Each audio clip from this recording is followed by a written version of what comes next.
Max Verstappen just lost to both McLarens in qualifying, and Lewis Hamilton got knocked out in Q1 again. This Belgium qualifying just changed everything for Sunday's race. What you are about to see is complete breakdown of every single driver from P20 all the way to P1 in the 2025 Belgium Grand Prix qualifying. We are talking about Norris snatching pole from his teammate, Hamilton's track limits nightmare, and why Kimi Antonelli keeps struggling when it matters the most. By the end of this video, you'll know exactly how this wild qualifying session sets up what could be an epic Sunday battle at Spa. Let me take you through this qualifying session driver by driver, starting from the back where some big names found themselves in trouble. Last row of the grid belongs to Aston Martin. P20 was Lance Stroll and P19 was Fernando Alonso. Lance Stroll had one of those days where nothing went right for Aston Martin. The team looked lost all weekend and Stroll couldn't find the pace when it mattered. Fernando Alonso, sitting right next to his teammate, shows just how much Aston Martin has fallen back this season. These guys used to fight for podiums, now they're fighting just to get out of Q1. Further up the grid we have Kimi Antonelli in P18 and P17 was Franco Colapinto. P18 was Kimi Antonelli, and here is where things get interesting. The kid has been struggling big time lately. After all the hype about replacing Lewis Hamilton at Mercedes, the pressure is clearly getting to him, and you could see him apologizing to his team after another disappointing session. Franco Colapinto continues to show he's still learning in that Alpine. The rookie has flashes of speed, but qualifying is where experience really shows. In P16 was Lewis Hamilton and P15 was Carlos Sainz. Hamilton, and this is the big story, the 7-time world champion got eliminated in Q1 for the second day in a row. First he spun in sprint qualifying on Friday, and now this. Hamilton actually put in a lap good enough for P7, but the stewards deleted it for track limits at Raidillion. You could hear the shock in his voice when his engineer told him track limits at turn 4, and Hamilton asked, "Am I out?" Carlos Sainz in the Williams couldn't quite find that extra 10 to get through to Q2. Williams has been improving, but they're still missing that final bit of pace. In P14 we had Nico Hülkenberg and P13 was Pierre Gasly. Hülkenberg had some drama in the pit lane earlier, hitting Lance Stroll's car while trying to get out. That didn't help his session, and Sauber continues to struggle at the back. Pierre Gasly got Alpine through to Q2 but couldn't go any further. Alpine has been inconsistent all season, and this shows it. Sixth row of the grid belongs to Haas. P12 was Oliver Behrman and P11 was Esteban Ocon. Oli Behrman actually had a solid session for Haas. The young Brit is showing good pace in his opportunities this season. Esteban Ocon was the other Haas driver, and they both did well to get this far up the grid. Haas has been surprise package in the midfield lately. In P10 was Gabriel Bortoleto and P9 was Liam Lawson. Gabriel Bortoleto managed to get Sauber into Q3, which is a great result for the team that's been struggling all season. The young Brazilian driver is showing some real talent. Liam Lawson continues to show why Red Bull promoted him. Getting into Q3 with the Racing Bulls is a solid work. In P8 we had Isaac Hadjar and P7 was Yuki Tsunoda. Isaac Hadjar was the other Racing Bulls driver in Q3. Both these guys are proving they belong at this level. Yuki Tsunoda got the second Red Bull into Q3, but he's still struggling compared to his teammate Max. Red Bull is definitely missing Sergio Perez's experience. In P6 we had George Russell and P5 was Alex Albon. George Russell managed to get Mercedes into the mix, showing the car has pace, but they're still not where they want to be. Russell continues to outqualify his young teammate by a big margin. Alex Albon, and this is massive for Williams. Getting into the top 5 in qualifying is huge for them. Albon has been driving brilliantly this season, and this result proves Williams is moving in the right direction. P4 was Max Verstappen and P3 was Charles Leclerc. Max Verstappen, and here's where the story gets really interesting. The reigning world champion made a mistake on his final lap that cost him a shot at pole. Charles Leclerc managed to sneak past him by just 3,000. This is Red Bull's first weekend without Christian Horner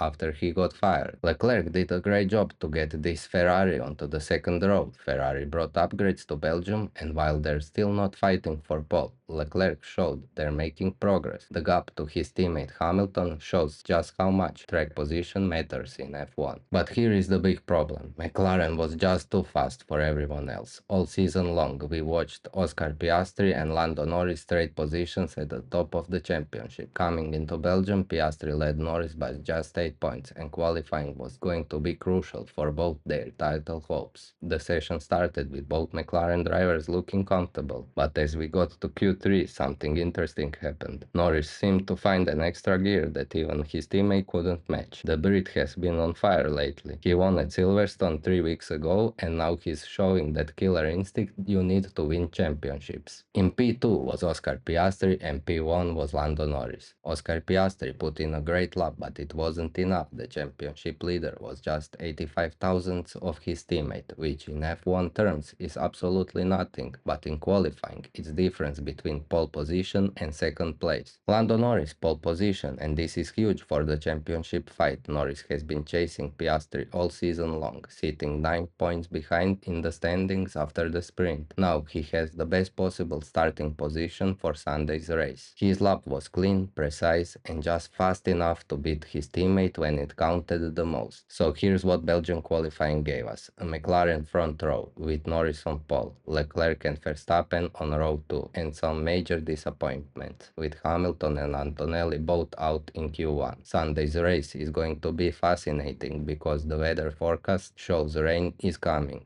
and that could completely change everything we just saw in qualifying. The race analysis is dropping right after the checkered flag falls on Sunday. Hit that notification bell so you don't miss it. Please comment, like and subscribe. Thank you for watching.